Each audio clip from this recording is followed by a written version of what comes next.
Rabotai, très bonne journée aujourd'hui, c'est comme un mini Yom Tov aujourd'hui, tout Béhav, donc le 15, le mois d'Av, une journée que la Gemara elle amène comme une journée pratiquement de fête, pour plusieurs raisons, il y en a 5 raisons, pourquoi c'est une grande journée qu'on n'a pas fait Tachanoun bien sûr. Alors la première, on a parlé beaucoup la semaine dernière, vous vous rappelez, c'est à partir d'aujourd'hui qu'ils ont compris, toute la génération des 600 000 personnes dans le désert, que le décret de 15 000 personnes qui mouraient tous les ans à Tisha B'Av a été annulé. Comment ils savaient que c'était aujourd'hui? Parce que vous connaissez le Midrash, chacun creusait sa tombe à Tisha B'Av, et la dernière année, la 40e, ils ont vu que la lune, le temps que la lune elle se met pleine, donc c'est le 15, c'est là qu'ils ont compris que Tisha B'Av est passé, et s'ils ne sont pas morts les 15 000 derniers, c'est que Hachem a annulé le décret. Première raison d'être joyeux. Deuxième raison, ça vient bien après, avec les filles de Tselophrad, qu'à partir d'aujourd'hui, voilà ce qu'on doit ressentir. Une fête d'Ardout. Chaque fille peut se marier avec n'importe qui comme tribu. Reuven, Shimon, Lévi. Jusqu'à cette fête-là, chacun il était avec sa famille, ses origines. À partir d'aujourd'hui, Benot Tselophrad, chacun peut se marier avec qui il veut. Ça continuait plus tard dans le Tanakh, avec l'histoire de la tribu de Binyamin aussi, on a vu, il y avait là-bas une histoire, qu'ils ont été excommunés et à partir d'aujourd'hui, ils ont été autorisés. Il y a encore 2 autres raisons extraordinaires. Yom Shebo Pasku Lavi Aitzim la Ma'aracha. C'est une Gemara, ce que je vous raconte, c'est pas moi, 2 fois dans le Talmud. Ou traité Ta'anit, page 30, ou traité Baba Batra, page 121.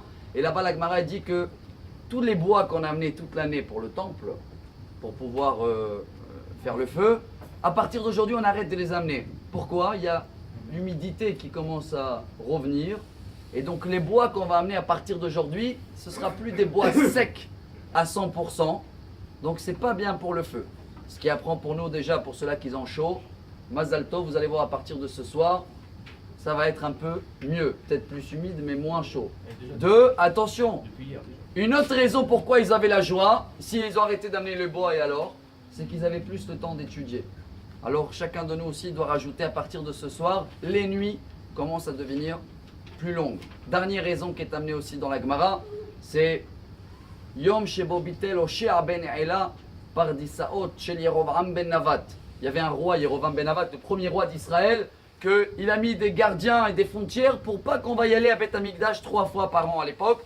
Et aujourd'hui c'était le jour qu'il a été annulé. Il y a une 6e, c'est la dernière. Aujourd'hui c'est long, mais même si c'est filmé, chacun il peut retenir ses raisons et qui cherche des raisons d'être joyeux. C'est quoi? Le jour où ils ont été enterrés, les Harougé Beitar, toutes les personnes qui sont décédées à Beitar, lesquelles on a pleuré sur eux Tisha B'Av il n'y a même pas une semaine. Chers amis, qu'est-ce qu'on veut dire avec tout ça? Rappelez-vous, cette paracha Ekef, c'est une paracha extraordinaire et une des mitzvot des parachas qui est devant nous tous les jours et on ne la fait pas comme il faut, c'est Ve'achalta ve'savata uverachta, on vient de le lire. Il y a Birkat Amazon à faire. Il y a 3 prières. Il y a une 4e qui a été rajoutée justement aujourd'hui avec ces personnes de Beitar qui ont été enterrées. C'est quoi la bracha? Hatov ve'ametiv. Hachem, ce qui est bien et ce qui est le meilleur. À partir d'aujourd'hui, on cherche le meilleur. Même si on a dépassé les 3 minutes, retenez le message. Benot Israël a eu yotzot lecholel bakramim. Tout le monde, ils allaient se balader dans les champs, dans les vignobles. Pardon. Pourquoi dans les vignobles? Il n'y a que le vin qui s'améliore tous les jours. Si chacun de nous, dans son amour de couple, son amour de prochain, l'amour ne s'améliore pas tous les jours, il y a un problème dans le vin. Alors, chacun de nous, il se rappelle comment le vin il tient, quand on ne le touche pas, ne rajoute rien, ne reproche jamais. Madame, ne reproche pas ton mari. Monsieur, ne reproche pas ta femme. Ne reproche pas ton voisin, ne reproche pas ton ami. S'il n'y a pas de reproche, on a Mashiach. Et à partir d'aujourd'hui, c'est plus facile à voir qu'il n'y a pas de reproche parce que la lune, elle est pleine. Bonne journée, Chag Sameach. Amar Rabbi Elazar, Amar Rabbi